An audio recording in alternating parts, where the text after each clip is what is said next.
through World War II, sold more records than any group ever. The incredible Andrews sisters. Maxene Andrews is next. Don't go away.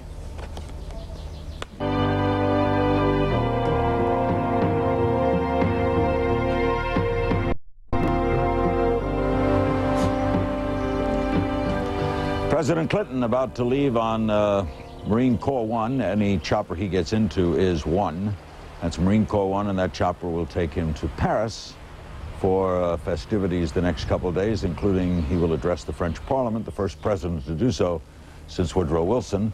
And we're in our remaining moments of D-Day remembered, and you cannot discuss World War II without including the world of entertainment and how important that was, and maybe no one more important than Maxene Andrews, who was part of the Andrews Sisters, a group that kept America humming and singing throughout World War II. It is great to see you. Well, thank you, darling. There's that voice. I know that voice well.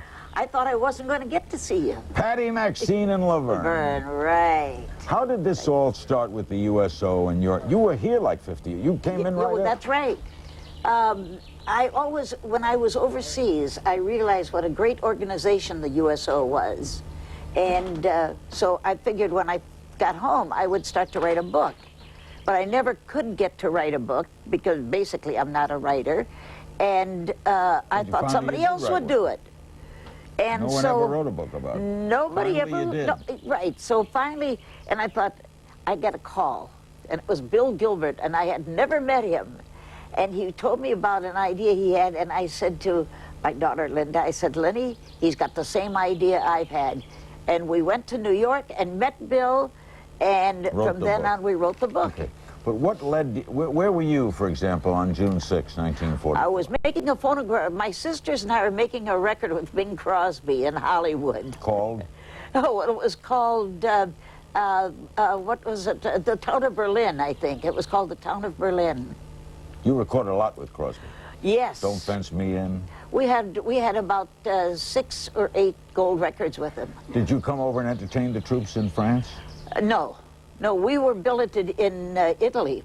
We went to the Mediterranean theater of, I guess they heard that I was on a diet and I could eat a lot of pasta. Did you ever figure out how many performances you gave for the boys? Never did. Never did.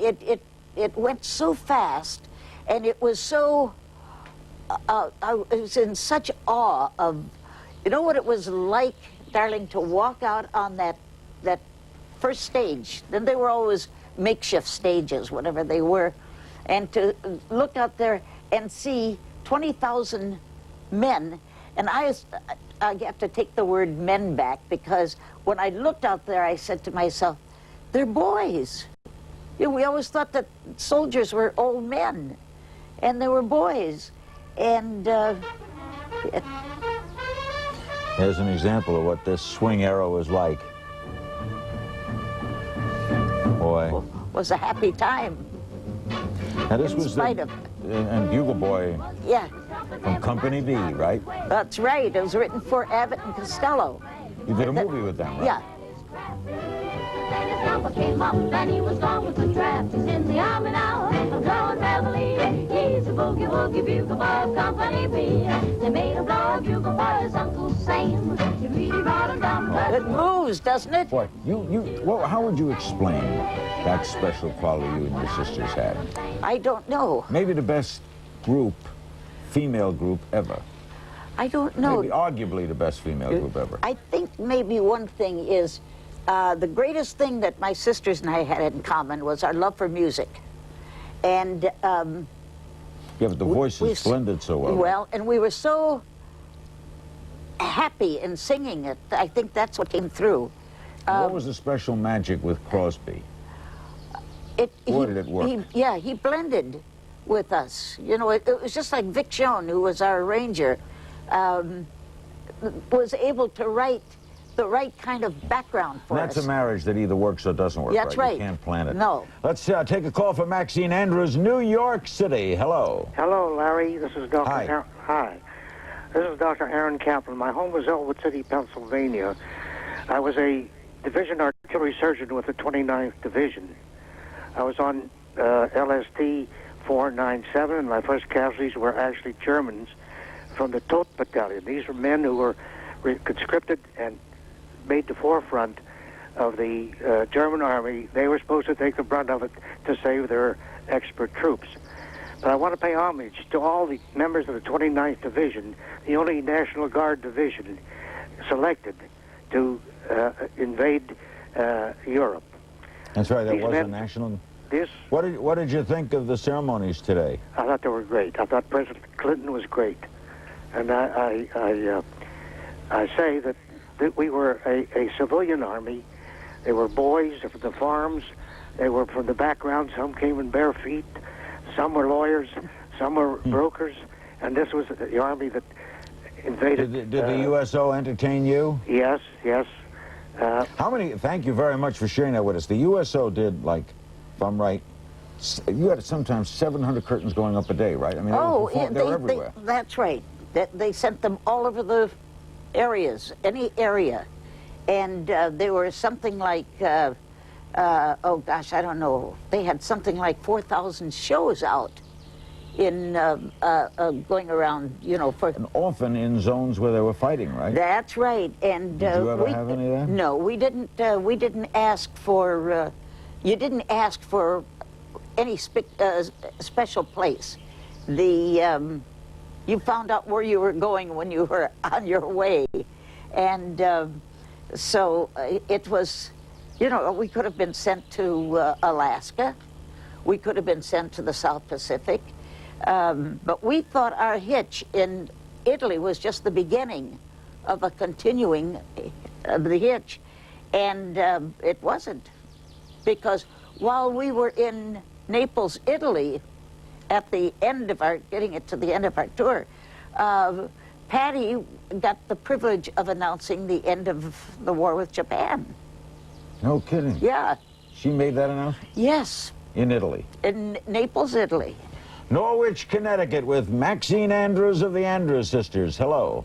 Hello, Larry King. We're watching you all the time, but this is a very emotional day for me too. I am German, and I was 14 years old on D-Day, and we knew the war was ending for us. As a matter of fact, my father always said, as soon as Hitler invaded Russia, the war was ending.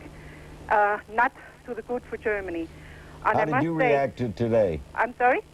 How did you react to today's events? It was very emotional for me. I was watching that German tank commander, and I must say that a lot of Germans felt that these troops that invaded Normandy at the time also liberated Germany. A lot of German people felt that way. For us, the war was over on Good Friday in 1945, and we were all relieved. A great weight was lifted from us.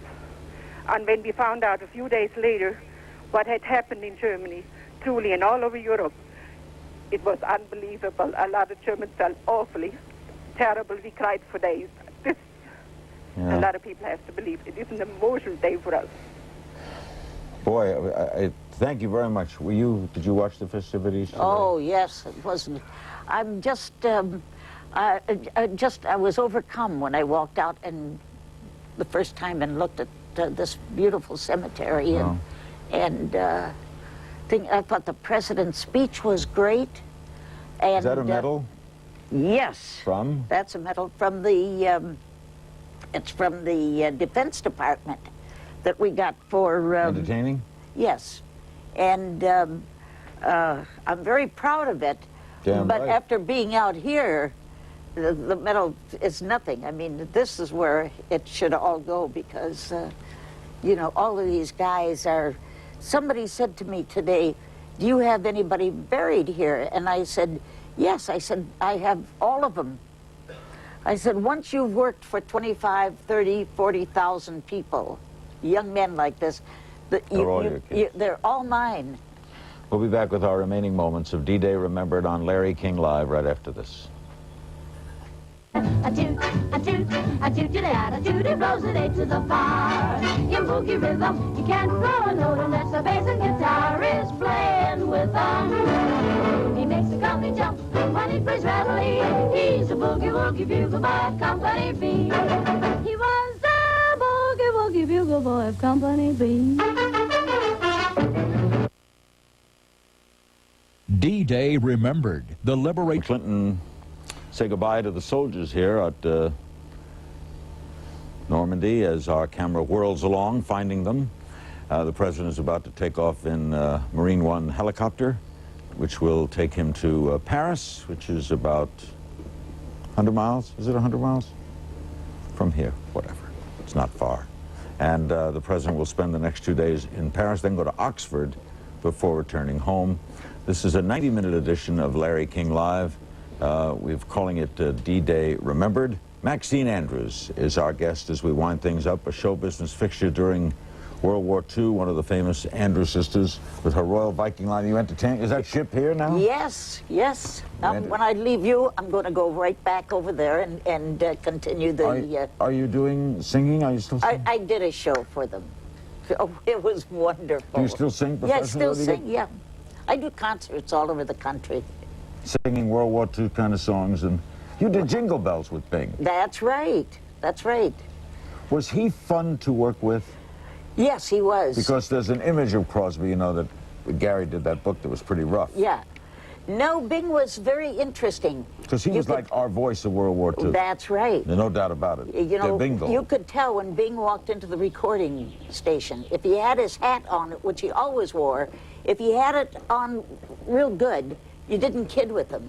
But if he had it on real jaunty-like, then you had a ball. And we got along great with Bing. He had that pipe. And he was the voice of World War II. That's right. I don't know what she's going to do, but we're going to ask Maxine to do a little something unusual only if here you sing today. it with me. I don't know what you're going to sing. Oh, well, I'll let you know when you hear it. Start. Don't sit under the apple tree with anyone else but me. Anyone else but me.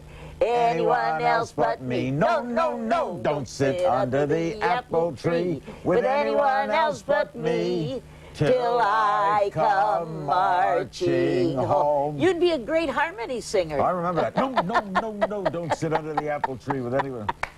I thank you, Maxine. Oh, thank you, you, darling. Time. Thank you. God bless you. I want to thank all our guests. In closing, I'd like to, I was 10 years old when June 6, 1944 happened. My father had passed away of a heart attack. He was slightly over 40 and had tried to enlist. They wouldn't take him, so he worked in a plant in Kearney, New Jersey, building ships. He would have loved to have been here. I remember that day very well. I remember how excited we all were in Brooklyn. I remember going to school the next morning. We had about 2 weeks of school left before summer, and singing songs like Don't Sit Under the Apple Tree with Anyone Else But Me, and We Heil Right Into Führer's Face. Remember that song? That's right. Jerry Colonna used to sing that song. It was a special time, but there's been nothing special as the day we've experienced today. Standing here with these veterans between 68 and 80 years old, watching them parachute, watching them cry, watching them look out at the beach. This was their day. The President was eloquent, I think, in expressing that. This day belonged to them because they made it possible for all of us to be here. We thank you. We hope you enjoyed the past hour and a half. We thank everybody associated with CNN, our production staff, and all of the traveling crew, and all the people at the network back in Atlanta and at our bases